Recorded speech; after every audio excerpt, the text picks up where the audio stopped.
You're watching Screen Junkies News from San Diego Comic-Con. Presented by T-Mobile, America's best unlimited network. Welcome, Screen Junkies. You know, fun really isn't something one considers when balancing the universe, but this does put a smile on my face. Oh, Infinity Well War! done. Okay, I'm Roth Gornett. This is Adam Lavick. Billy Business on the couch. Yo, Legs McGee. I'm Scoop Sexier, You're brother. all about your legs today. I am. I'm riding this train, Lather man. those bad boys I'm up. riding this train. I'm riding the high from seeing this footage. I've been reading about it all week from D23. I missed D23. They teased us like we weren't gonna get this. Yes. And then it was, by the way, here's that footage. Here's that footage. Yeah, for those who haven't been following along, we've been covering Comic-Con all week. We were just in the Marvel panel.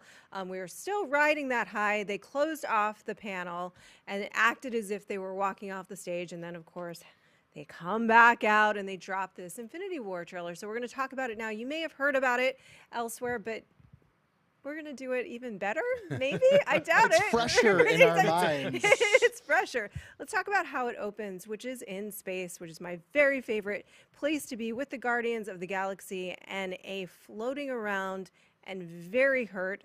Fly on the wall. Mr. Thor himself. That was a very interesting thing to see, because you can immediately see from the Russo brothers to James Gunn the difference in the tone.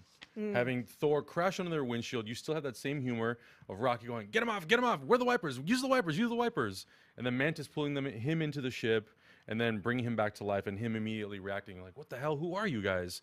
But definitely seeing a little bit of a different visual tone, and that's really cool, because it's like we're going from Thor Ragnarok to Guardians 2 into this Avengers movie, and really seeing these two universes, or three universes, collide into one. Now, this is something Billy and I were actually just talking about, and Adam, we saw it one time. It happened very fast, so Hulk was not in this. No, I think there was one shot of Doctor Strange, Wong, Tony Stark, and Mark Ruffalo's Bruce Banner, but I don't think we actually see Hulk at all. So what do we think happened to leave Thor wounded and floating around in space? I mean, obviously it's the events of Ragnarok, which looks like didn't go well for him. Is that a spoiler for Ragnarok? Part of me wonders if the very beginning of this trailer that we saw might actually end up being like one of the post-credit scenes for Thor Ragnarok. It feels very much like it's leading into something, and I feel like that's the perfect tease. So yeah, I wonder if at the end of Thor Ragnarok, because he's still got the short hair, this is definitely coming off the heels of Ragnarok. This is not sometime later.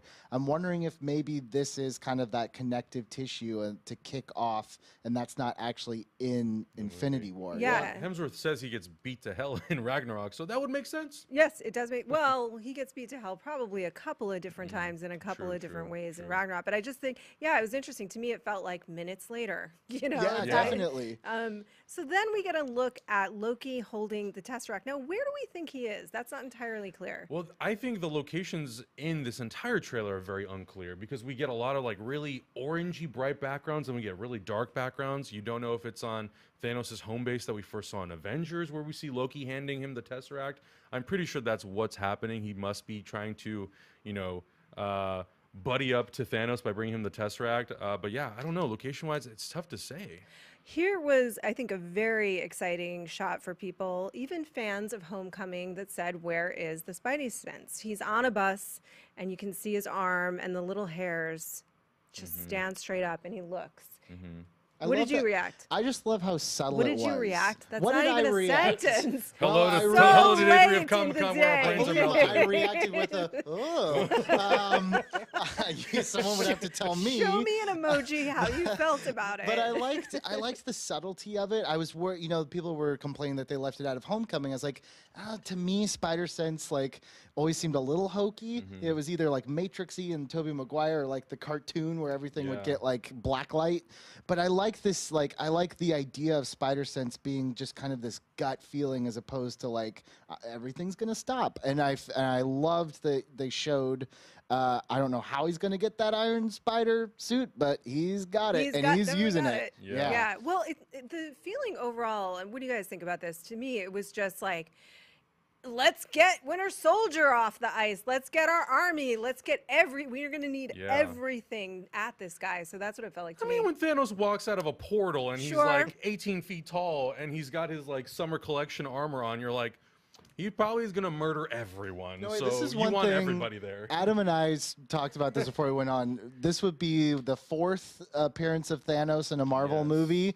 This is the 4th different iteration of Thanos because he looks different every single time. Yeah. Like it looks very different to me. Yeah. This is like he's been taking some HGH and working out all summer with his cut off shirt. Yeah, I mean, it's funny because again, like during this Marvel press day that they showed concept art a few months ago, and I saw that concept art of him, and I was thinking, oh, they really took the note from the public, like you've got to work on making this guy scary. Yeah. And I think that that's what they wanted to deliver more than anything in this trailer is like, don't worry about it. He's going to be very, very scary. You see a lot of devastation, both emotionally and of course there's physical wreckage. Let's talk. Iron Man is working with the Guardians. Yeah, I mean, well, yeah, that's really interesting to see. I'm so curious to see how the dynamic works between Iron Man, Star-Lord, and even Doctor Strange because they have a lot of similarities, and I'm curious to find out if those things are going to overlap and cause a riff in that group, or if it's going to work really well together.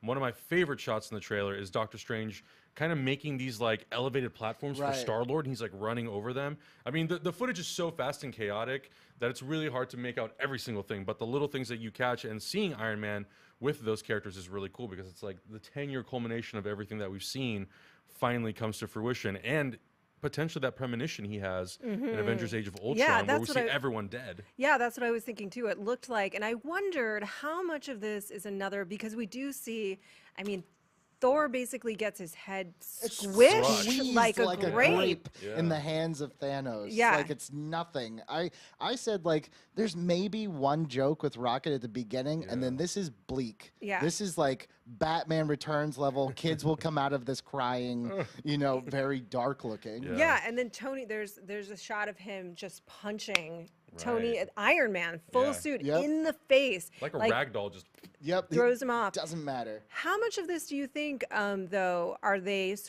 messing with this? Is some of this still nightmare premonitions, or is this really happening? Because they've got to leave something for that next film. Right. And then there's that amazing moment with the VO that I said at the beginning, Billy, right? Which you nailed at the beginning. Don't sell yourself short. But basically, yeah, and I think that plays into what you were saying, where Thanos seems so dangerous because he's so callous in the way that he's like, I'm here. You cannot stop me. And we've heard that from every Marvel villain since the start. But this time, Marvel in that trailer was like, no, we're going to show you. You can't stop this guy. So, yeah, I'm with you. How do you end this movie? Because we said we might even call this video Avengers just get their ass kicked for 2 minutes. That's what happens. Sleep. Well, I think the other interesting thing too is seeing Thanos literally crush a moon or a planet or whatever it is and hurl it at the Avengers. And I think they're going to be playing a lot with time in this movie, especially because in Doctor Strange we see Stephen Strange literally turn back time. There's also the concept of the time gem. So I think we will see these characters die, maybe even in multiple iterations, different ways.